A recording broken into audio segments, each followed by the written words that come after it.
사랑과 은혜가 풍성하신 하나님 아버지 감사합니다. 저희들에게 또 호흡 주셔서 오늘 하루 살아갈 수 있도록 하심에 감사드립니다. 하나님께서 우리에게 주신 생명을 우리가 더욱 귀히 여기고 우리의 모든 생명을 하나님께 내어드리기 원합니다.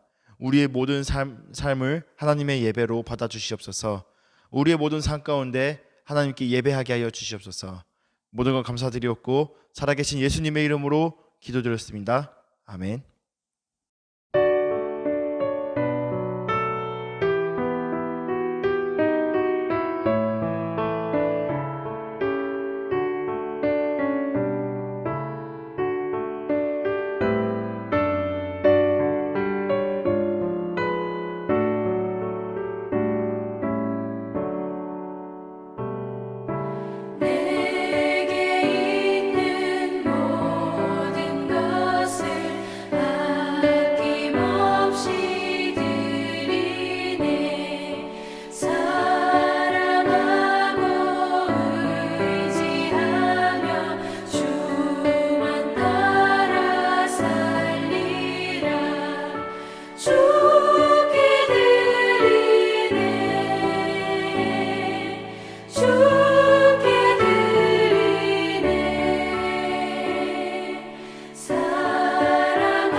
사람들이 어찌하여 그리스도를 다윗의 자손이라 하느냐.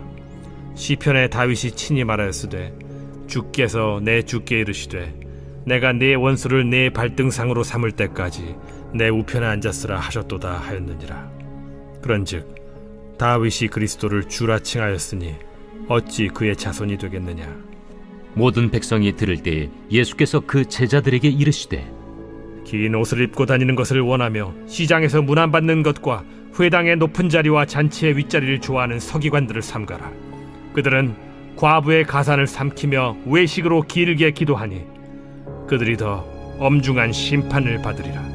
예수께서 눈을 들어 부자들이 헌금함에 헌금 넣는 것을 보시고 또 어떤 가난한 과부가 2렙돈 넣는 것을 보시고 이르시되 내가 참으로 너희에게 말하노니 이 가난한 과부가 다른 모든 사람보다 많이 넣었도다.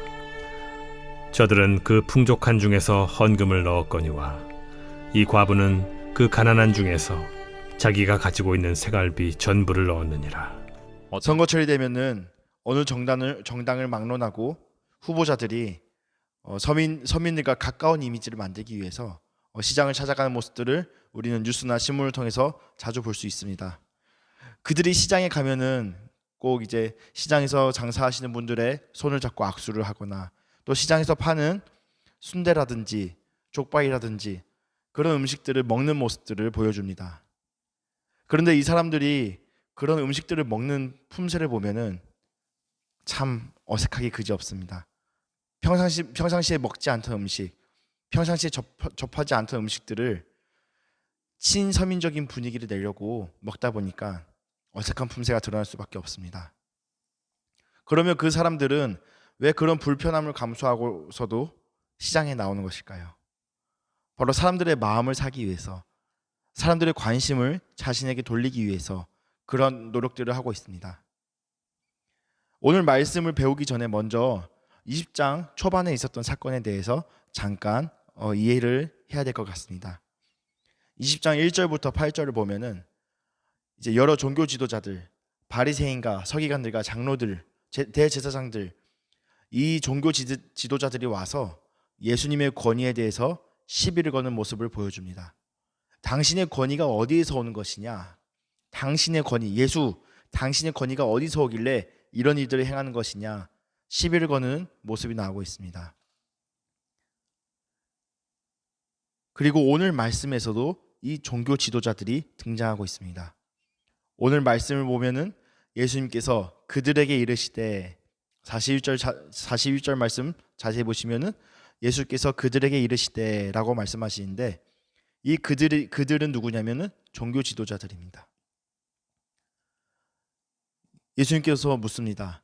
왜 그리스도를 다윗의 자손이라고 하느냐? 왜 너희들은 예수 그리스도를 다윗의 자손이라고 하느냐? 이 질문은 우리의 상식을 조금 벗어나는 듯 합니다. 우리가 상식적으로 알기를 다윗의 자손 예수여라고 이해하고 있습니다. 그런데 예수님께서는 왜 자신에 대해서, 그리스도에 대해서 다윗의 자손이냐고 하고 있느냐라며 반문하고 계십니다. 예수님께서 오히려 종교 지도자들에게 먼저 도발적으로 질문을 하고 계신 것입니다. 그렇다면 여러분, 다윗의 자손은 무엇일까요? 다윗의 자손은 히브리적인 표현을 그대로 번역하자면은 다윗의 자손, 다윗의 아들입니다.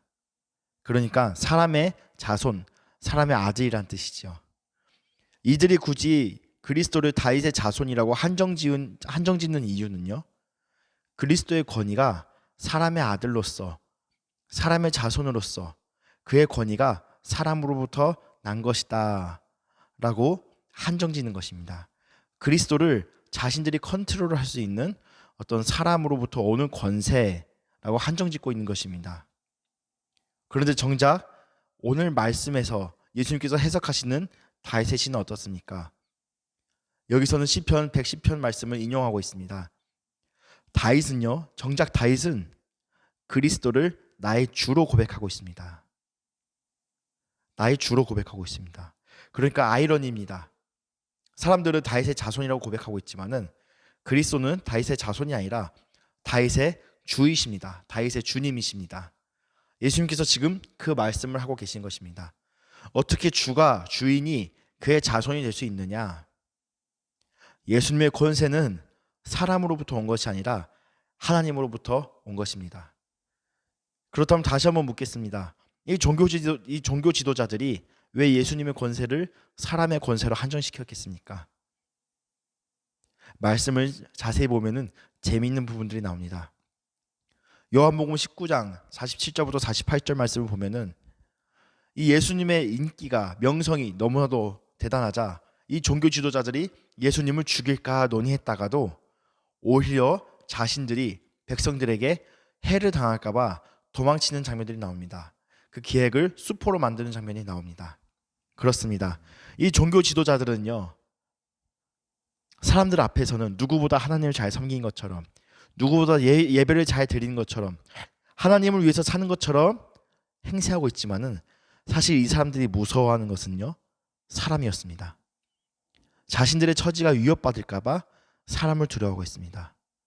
이들은 눈에 보이지 않는 하나님보다 눈에 보이는 사람을 두려워하고 있습니다. 그러니까 이 사람들은 하나님으로부터 온 권위도 없을 뿐더러 사람으로부터 오는 권위조차 없는 사람들, 그런 사람들입니다. 예수님께서는 이제 모든 사람들이 듣는 자리에서 제자들에게 말씀하십니다. 우리들에게 말씀하십니다. 제자가 누구입니까? 예수님의 말씀을 듣고 따르는 사람들, 그들에게 말씀하십니다. 너희들은 외식하는 서기관들을 삼가라. 그렇다면 서기관이란 어떤 사람들이었을까요? 서기관이라는 직책은 당시에 최고위직의 공무원이었다고 합니다. 이 사람들은 성경을 잘 알고 잘 기록하고 잘 가르치고 잘 해석하는 사람이었습니다. 당시의 모든 사회적인 기준이 종교였던 이 유대 사회에서 성경을 잘 알고 있다는 것, 이 자체만으로 엄청난 권위이자 엄청나게 존경을 받는 그런 자리에 있는 사람이었습니다. 이 서기관들은 엄청난 영향력을 발휘했고요. 오늘날 우리로 치면은 어떠한 그런 제가 초반에 예화로 보여드렸던 그런 정치인 정도 되는 그런 사람이라고 이해할 수도 있을 것입니다. 그러면은 긴 옷을 즐겨 입고 이게 무엇이냐면요, 긴 옷을 즐겨 입고 이들에게 주어진 정복이었습니다. 이들의 권위와 이들의 어떤 위치를 보여주는 정복, 그 옷을 보기만 해도 저 사람은 서기관이구나. 이들은 이 정복을 입기를 즐겨했겠지요. 왜냐하면은 그 옷을 입는 자체로 사람들이 서기관인 것을 알아보고 존경을 표했을 테니까요. 긴 옷을 즐겨 입고 시장에서 문안받기를 좋아하고 사람들한테 자신의 존경받는 걸 확인하기 좋아했겠지요. 회당의 높은 자리, 잔치 자리에 상석에 앉길 좋아하고. 그런데 이 사람들의 실제적인 모습, 이 사람들의 겉으로 드러나는 존경받고 멋있는 정복을 입고 다니고 이러한 모습의 본질은 무엇이었냐면요, 예수님께서 말씀하십니다. 과부의 가산을 삼키는 자다.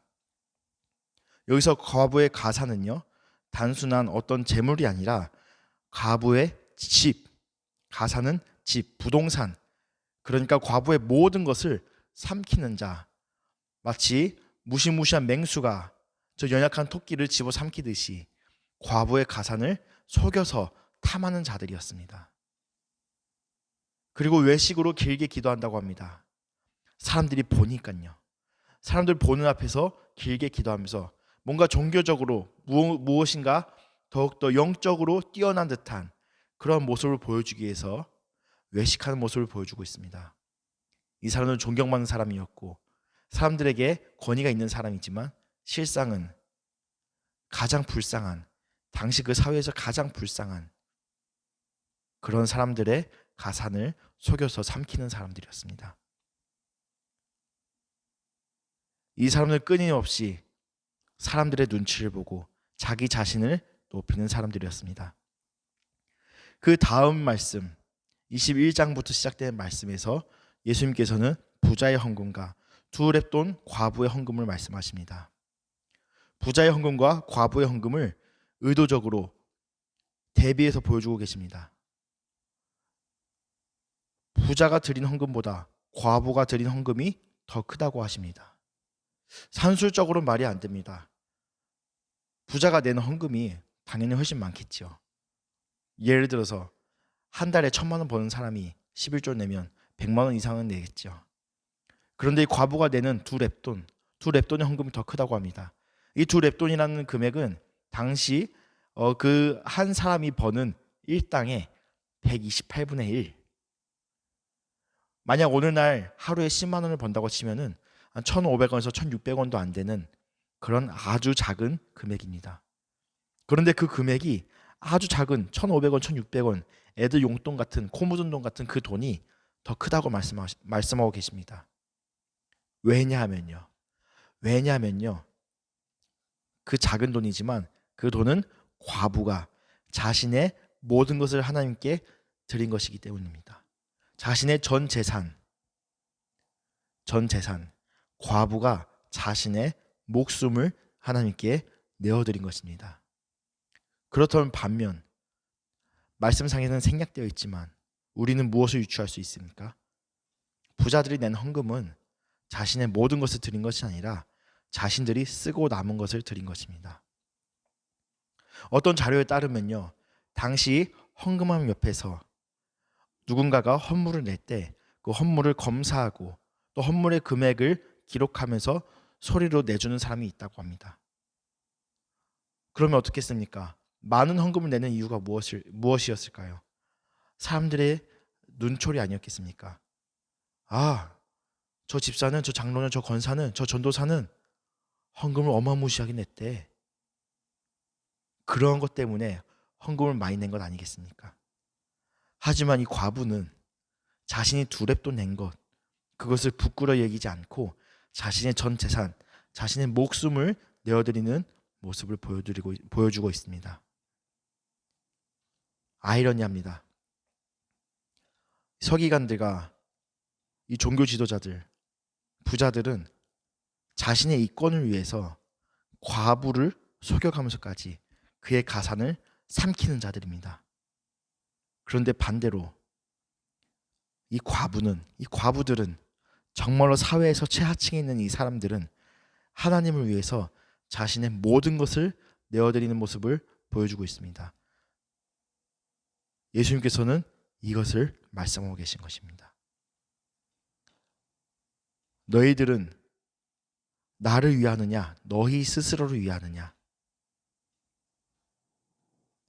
정말 하나님께 예배드리는 사람은 종교 지도자들이 아니라 자신의 목숨을 내어드리는 과부였습니다. 하나님께서 기뻐하신 예배가 무엇일까요? 사랑하는 더시티 사랑의 교회 성도 여러분, 우리의 모든 것을 하나님께 내어드립시다. 우리가 가진 것은 없습니다. 우리가 어디서 내세울 만한 이름을 갖고 있거나 우리가 어디서 내세울 만한 자산을 갖고 있는 사람들이 아닙니다. 설령 우리가 누군가에게 내세울 만한 지위라든지 자산을 갖고 있다 할지라도 우리는 하나님 앞에서 한없이 부족한 자이고 연약한 자일 뿐입니다. 우리는 우리의 시선을 나를 바라보는 것이 아니라 사람들을 바라보는 것이 아니라 나를 높이는 것이 아니라 그는 흥하고 나는 쇠하여라 하리라. 나의 모든 것을 바쳐 하나님께 영광을 올려드리는, 우리의 모든 인생을 하나님께 높여드리는 우리 사랑하는 더시티 사랑의 교회 저와 성도 여러분 되시기를 예수님의 이름으로 축복합니다. 기도하겠습니다. 사랑과 은혜가 풍성하신 하나님 아버지 감사합니다. 우리가 전에는 나 자신밖에 모르고 사람들의 눈치를 보며 나를 높이고자 하는 사람이었습니다. 그러다 보니 다른 사람을 속여서 갈취할 때도 있었고 다른 사람의 마음에 상처를 줄 때도 있었습니다. 하나님 용서하여 주시옵소서. 이제 나를 보는 것이 아니라 사람을 보는 것이 아니라 하나님을 바라보게 하여 주시옵소서. 예수 그리스도를 바라보게 하여 주시옵소서. 나의 모든 생명을 바쳐서 나의 모든 인생을 바쳐서 하나님을 기쁘시게 하고 하나님을 행복하게 하며 이웃을 섬기며 사랑하는 삶을 살도록 하여 주시옵소서. 살아계신 예수님의 이름으로 기도드렸습니다. 아멘. 하늘에 계신 우리 아버지여, 이름이 거룩히 여김을 받으시오며 나라의 임하옵시오며 뜻이 하늘에서 이루어진 것 같이 땅에서도 이루어지이다. 오늘 우리에게 일용할 양식을 주옵시고 우리가 우리에게 죄 지은 자를 사하여 준 것 같이 우리의 죄를 사하여 주옵시고 우리를 시험에 들게 하지 마옵시고 다만 악에서 구하옵소서. 나라와 권세와 영광이 아버지께 영원히 있사옵나이다. 아멘.